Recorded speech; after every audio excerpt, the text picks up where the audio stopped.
नमस्कार, मैं अभिमन्यु दहिया आप सबका आज के व्याख्यान में स्वागत करता हूं। आज हम सीखेंगे कि पृथ्वी के किस हिस्से को ट्रॉपिक्स या उष्णकटिबंध कहते हैं और इसके अन्य नाम क्या हैं और इसका निर्धारण कैसे किया जाता है। तो पृथ्वी पर इक्वेटर यानी 0 डिग्री लैटिट्यूड, जिसे हम इक्वेटर या विषुवत या भूमध्य रेखा कहते हैं, जिसको ग्रेट सर्कल या वृत्त भी कहा जाता है, इससे 23.5 डिग्री नॉर्थ, ठीक है, इसको हम ऐसे भी लिख सकते हैं 23 डिग्री 30 मिनट नॉर्थ, या ऐसे भी लिख सकते हैं 23.5 डिग्री नॉर्थ। इसको कहा जाता है कर्क रेखा।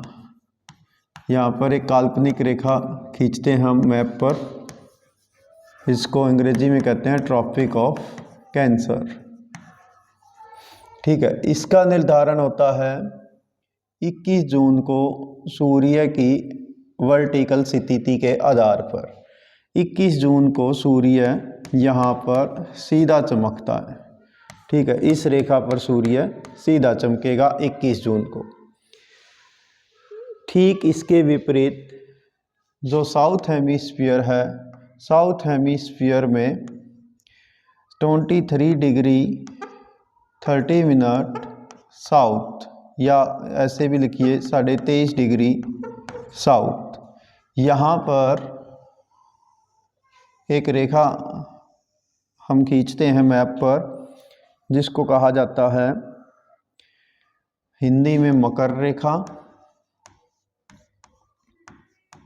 इंग्लिश में कहेंगे ट्रॉपिक ऑफ कैप्रिकॉर्न।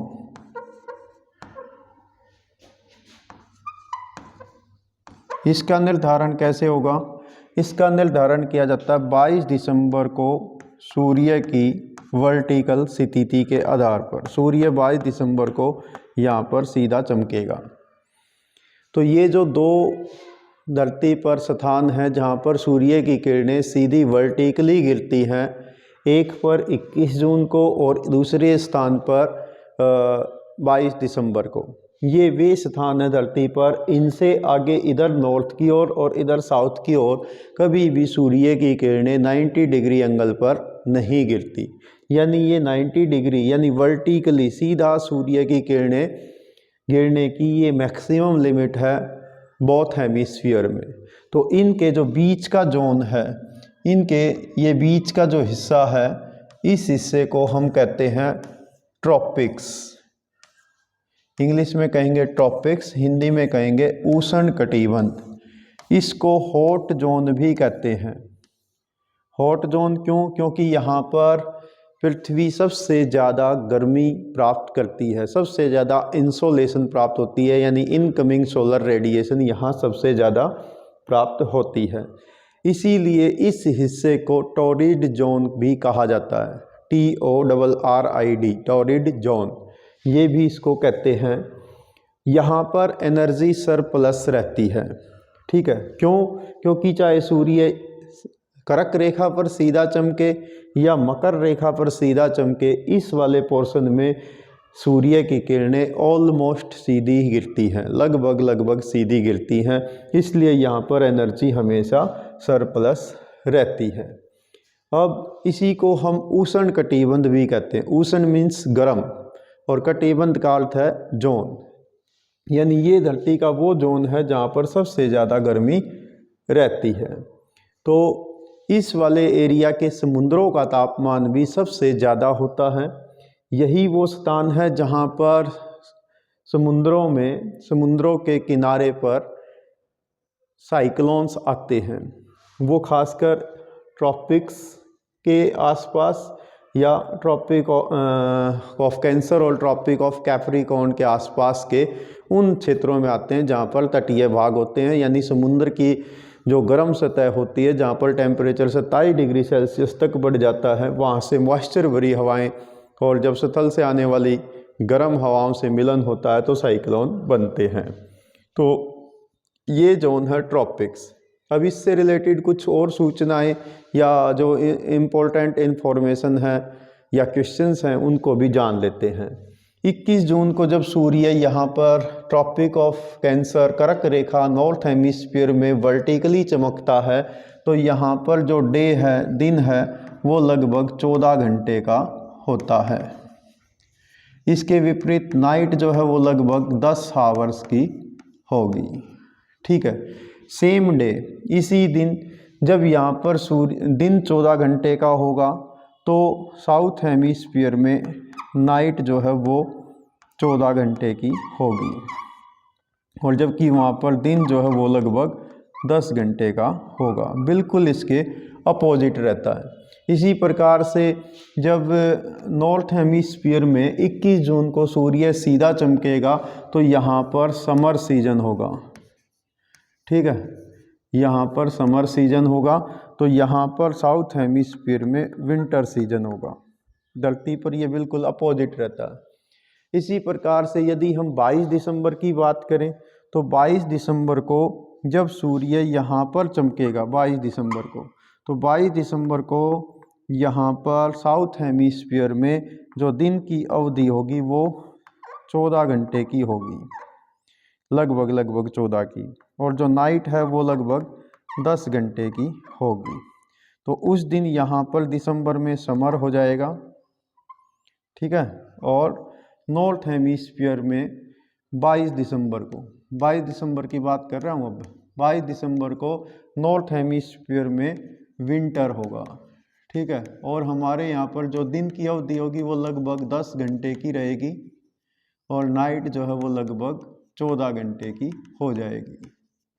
ठीक है, और इससे आप जितना अधिक नॉर्थ की ओर जाओगे तो जो नाइट है उसकी अवधि बढ़ती जाएगी। इसी प्रकार से यहाँ से आप जितना साउथ की ओर जाओगे तो वहाँ पर दिन की अवधि बढ़ती जाएगी। इसीलिए नॉर्थ पोल और साउथ पोल पर 4 से 6 महीने तक का दिन या रात रहती है, साल में एक बार।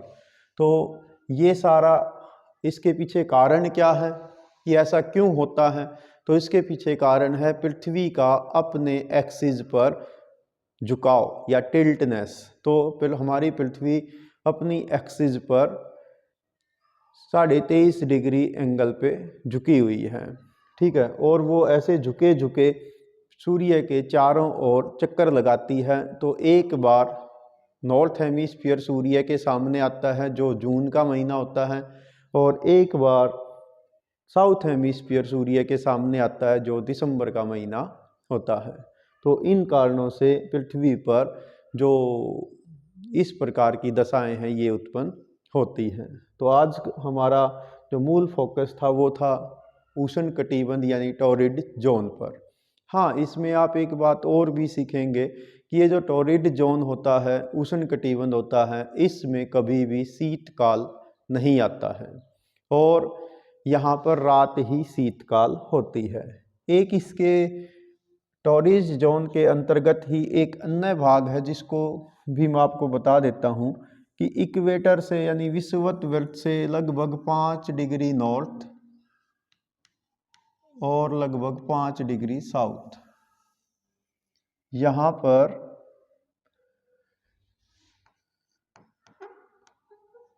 हवाएं लगभग नहीं चलती हैं।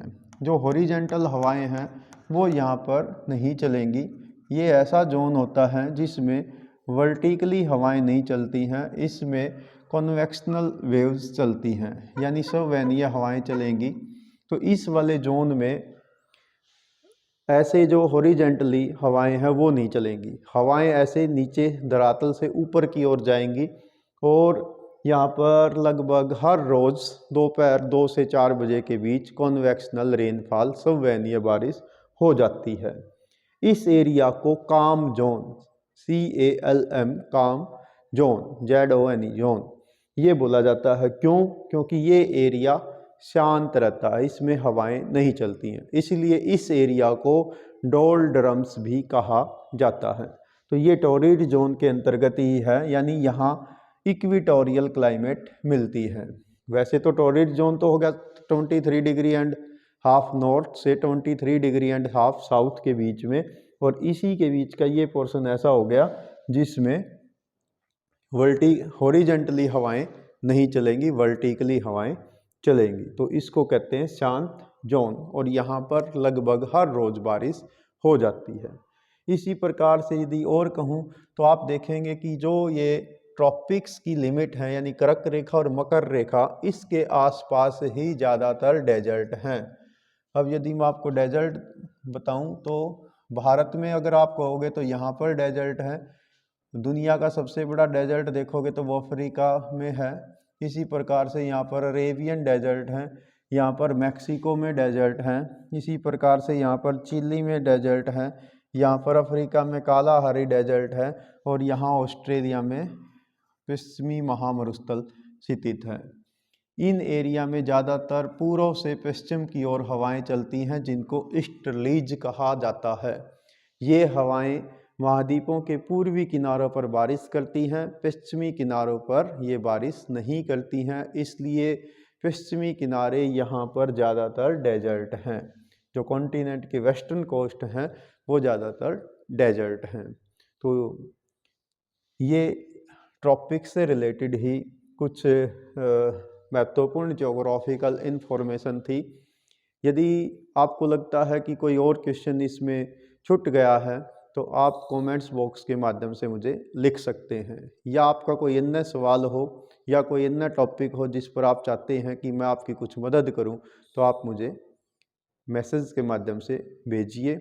ज़रूर आपकी मदद करने का प्रयास करूंगा। Thanks, have a nice day.